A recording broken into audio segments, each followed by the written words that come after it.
focus on New Yorkers' everyday economic realities.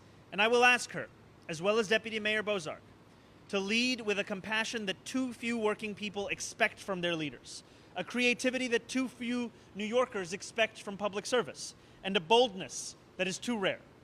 Together, I am eager to measure our success by one simple metric: how many forgotten New Yorkers feel themselves now represented in City Hall, and how many people across this city feel their lives measurably improved by those fortunate enough to serve them. Thank you so much, and we will now hear from our new Deputy Mayor for Housing.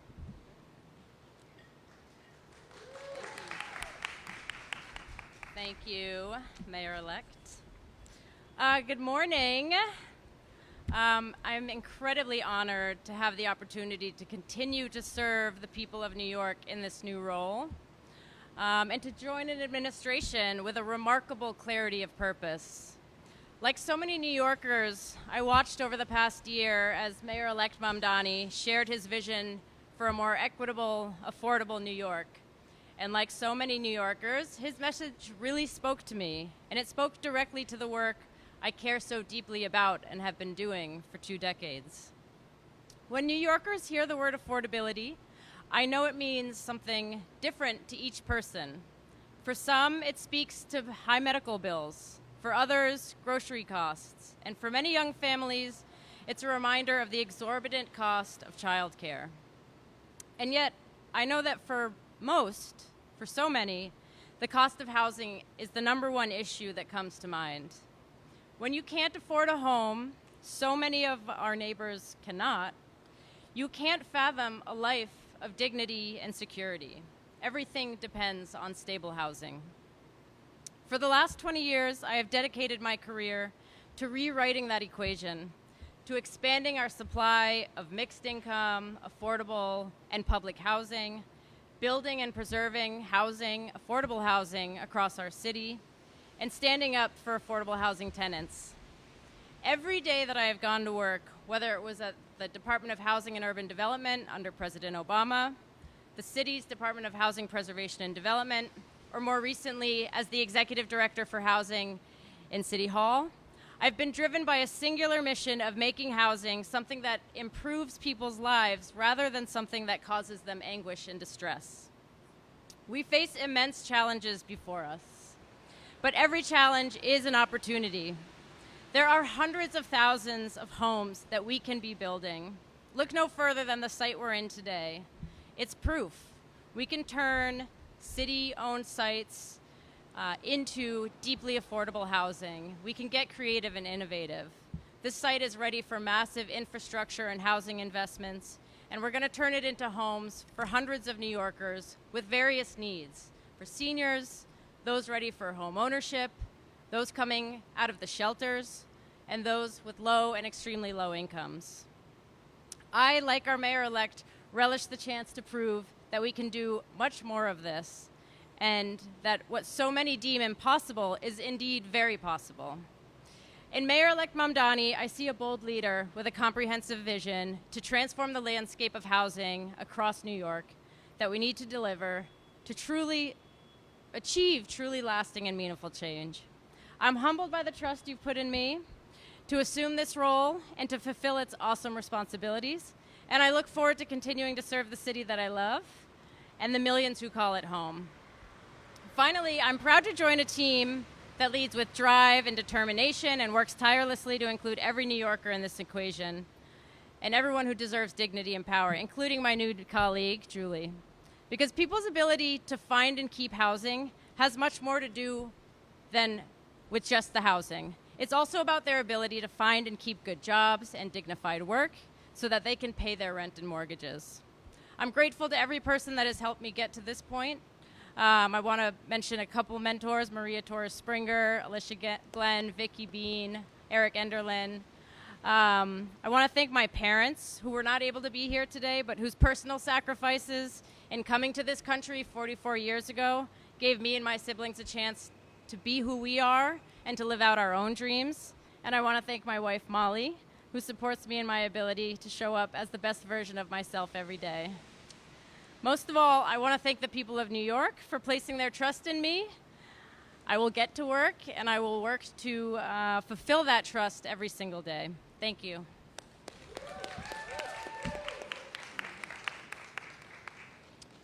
Now, our Deputy Mayor for Economic Justice, Julie Su.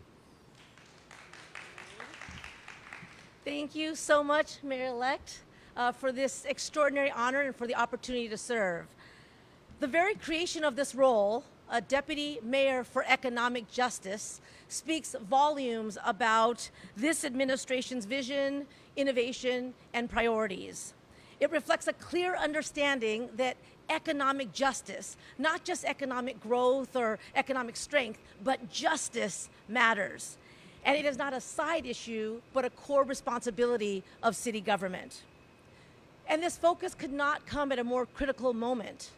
Working people across the 5 boroughs and across our nation are being crushed by a cost of living crisis. They are laboring under unfair conditions, watching their pay stagnate, and living with the daily reality of widening inequality. Even as New York's economy has recovered from the depths of the pandemic, that recovery has not been widely shared. Wage growth for the highest earners has outpaced that of the lowest paid workers by 3 to 1. Half of working age New Yorkers struggle to afford their basic needs. And 1 in 4 lives in poverty, double the national rate. Mayor-elect Mamdani ran a transformative campaign focused on affordability, and I'm honored to help him deliver on that promise. That means a relentless focus on lowering the costs that are pushing so many families into poverty and so many out of the city that they love. But affordability is not just about bringing down costs, it's also about bringing up wages. That's why we have to make sure that jobs pay enough, that every worker gets a just day's pay for a hard day's work, and workers can organize and bargain collectively for their rights on the job. As the mayor-elect constantly reminds us, in the battle against inequality, one of our strongest tools is union density. I know that truth personally. When my parents first immigrated to the United States, they worked minimum wage jobs until my mom was hired by Los Angeles County. That's a unionized job, and it changed our lives. It allowed her to be home by 5:30, it let us go to the doctor when we were sick, and now that she's retired, she has a pension.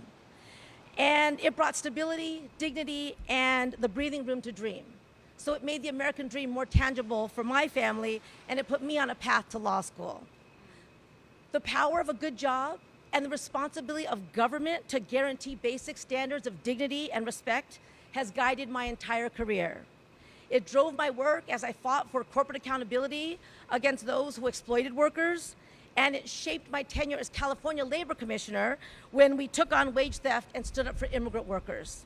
And it informed my work as acting U.S. Labor Secretary, where we worked to build power for workers across the entire country. So these are the experiences and the perspectives that I will bring to this role. And here is the promise that I believe local government can make and must keep. That in the richest city, in the richest country in the world, no one should be treated as disposable. That dignity on the job is not a privilege, but a right. That justice is not abstract, but it's felt in a paycheck that you can live on a schedule that you can build your life around, a workplace where your voice matters, and a city that has your back. Local government is where ideas become real. It is where policy meets people's lives. And under the Mamdani administration, New York City will once again show what it looks like when government chooses workers, when it delivers not just growth, but fairness, not just opportunity, but security, not just prosperity for some, but dignity and justice for all. I'm so grateful for this privilege to serve alongside amazing colleagues and under this history-making mayor-elect to deliver on this vision. Thank you.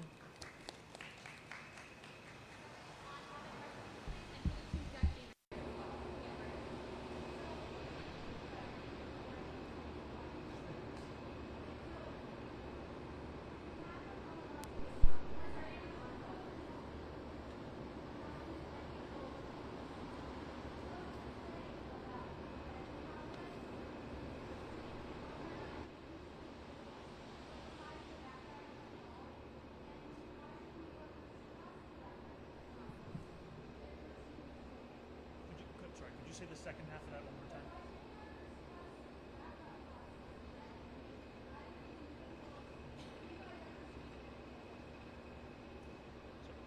Our administration will operate under a standard of excellence. And setting that standard is not only about fulfilling it, it's also about holding yourself accountable when you are not doing so. And we are currently underway at making changes in our vetting process. I have full confidence in the two deputy mayors that I'm standing alongside today, and in the decisions we've made thus far and the ones that we will be making shortly.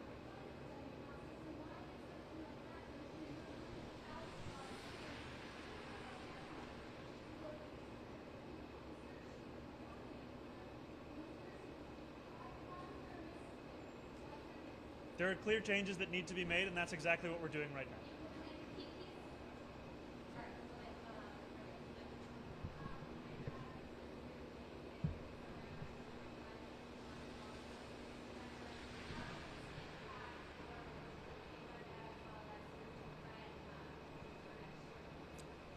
I remain just as committed to delivering a 4-year rent freeze for more than 2 million rent-stabilized tenants across the city, and there's no number of late appointments that will change that.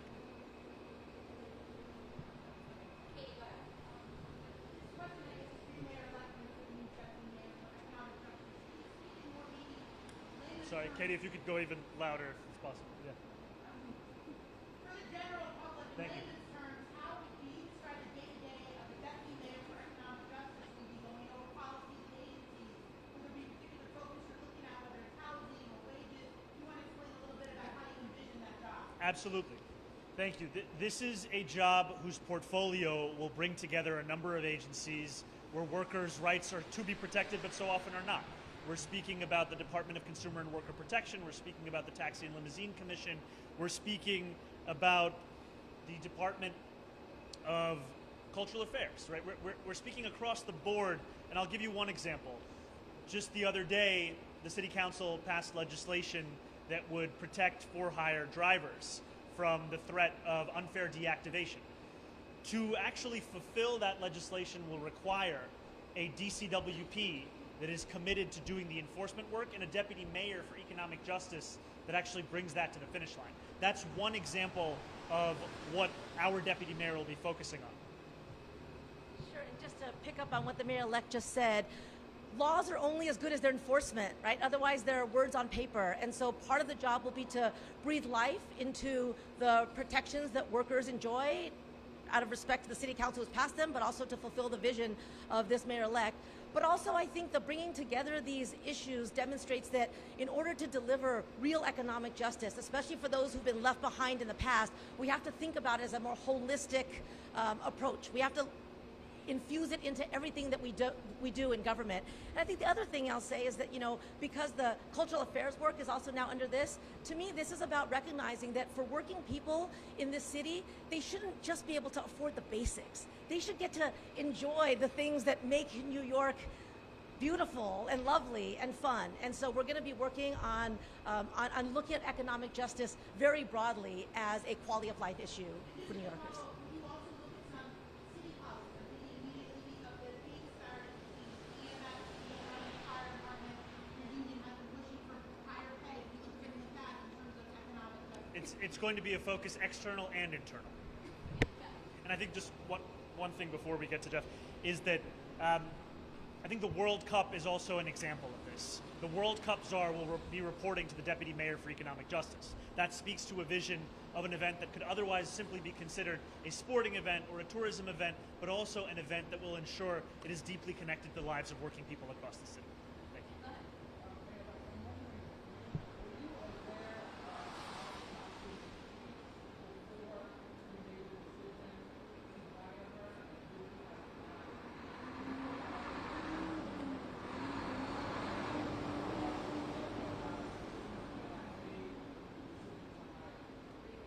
No on both. No on both. I was not aware of these posts, and I would not have hired had I been aware.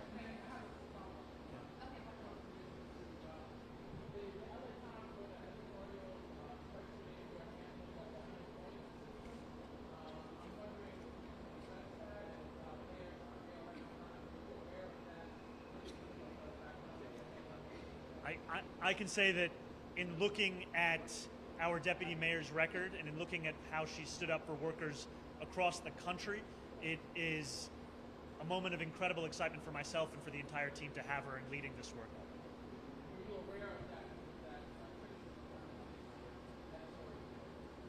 I'm aware of the deputy mayor's record, and I'm very excited to have her on board.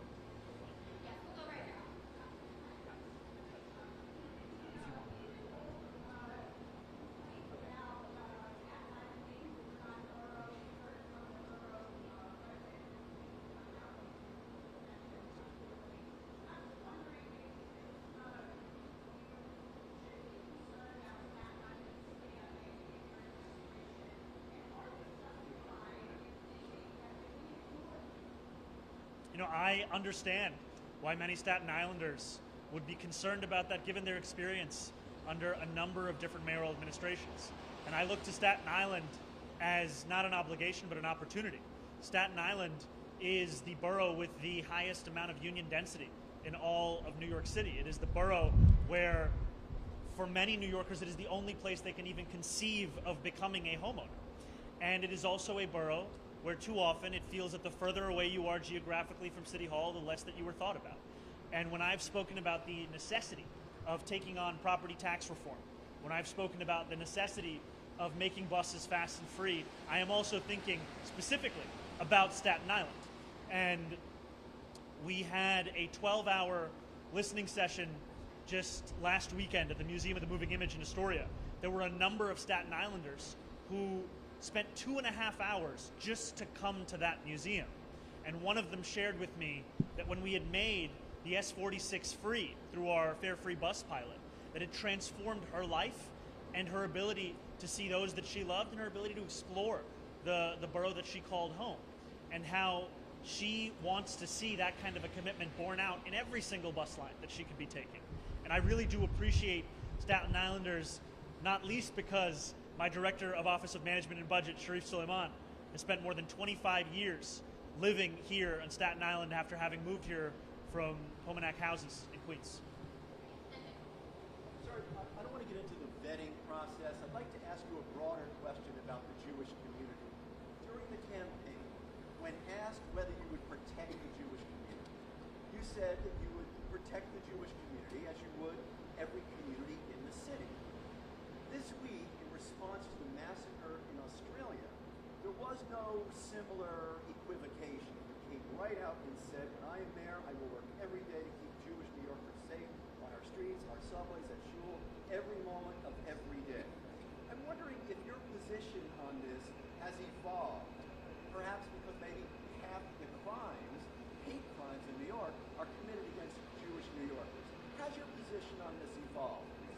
It's the same position, which is a commitment to keeping Jewish New Yorkers safe, and a commitment also to asking more of ourselves than simply protecting Jewish New Yorkers, but also celebrating and cherishing Jewish New Yorkers.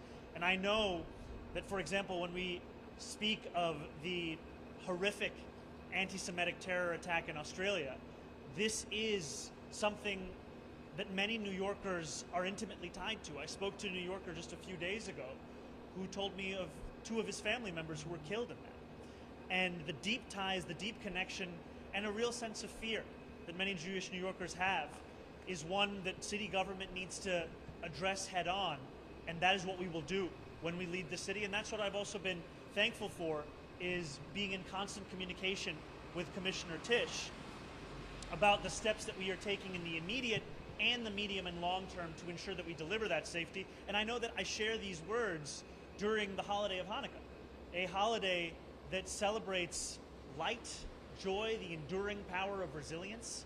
And it has been very difficult for Jewish New Yorkers to celebrate this holiday in that same manner. There is a feeling of a diminished sense of light, of maybe even a danger in doing so.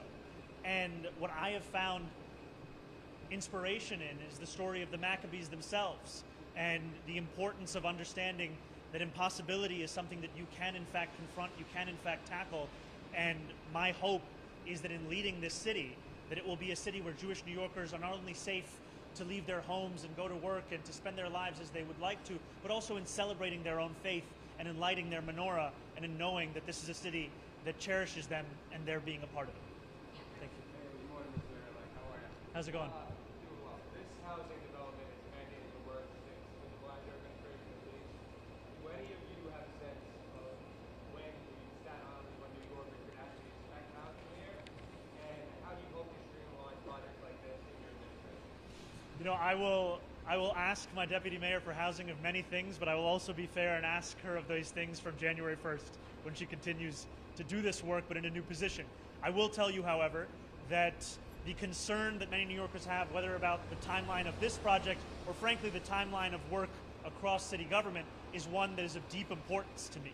And so we have spoken about, whether in our interview process or in our own internal discussions of the way we will set up city government, of how we have to tackle not only the delivery of more than 200 units of affordable housing here, but also the fulfillment of the commitment to have a grocery store at the same site, to ensure that we are also taking on the issue of procurement of capital projects. You know, it was maybe about a couple weeks ago where I met with representatives of CIGs across New York City at the Museum of the Moving Image, including representatives of a few Staten Island institutions, and the host of that event asked the crowd to put their hands up if they have been in a capital project waiting for funding for the city for a year. Almost every hand went up. For 5 years, many hands stayed up. For 10 years, some hands were still in the air. And so I think that this is a critical issue. Even when I've sat with real estate leaders, I've said, we may have disagreements about labor, material, but one place of immense agreement will be that we have to eliminate the cost of waiting. We have to ensure that no longer are we putting hundreds of thousands of dollars, if not more, on those who want to build housing in the city because of how long a process we are creating to do so. Please. Thank you.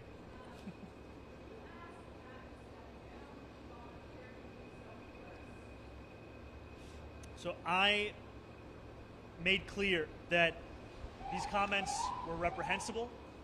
She expressed a deep sense of remorse. She offered to resign, and I accepted. She offered to resign, and I accepted it.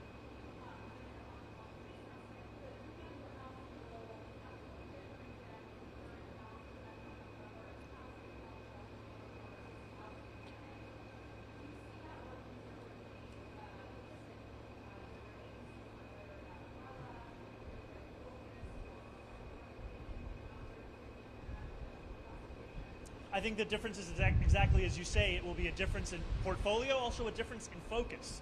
Frankly, the housing crisis is the most important crisis we are facing in New York City. And if I am to demand excellence from my administration, I also have to be fair in what I am demanding. And what I mean by that is I want to be able to come to my deputy mayor each and every day and ask her for an update as where we are with NYCHA, an update on where we are with building additional new housing. And in order to do so, I have to also ensure that we are taking the immense responsibility of economic development and actually tasking that with a new deputy mayor who will be focused on that, as well as with the function and the fulfillment of economic justice for workers across a wide variety of city agencies. Thank you, guys. All right. Okay. Thank you all very much.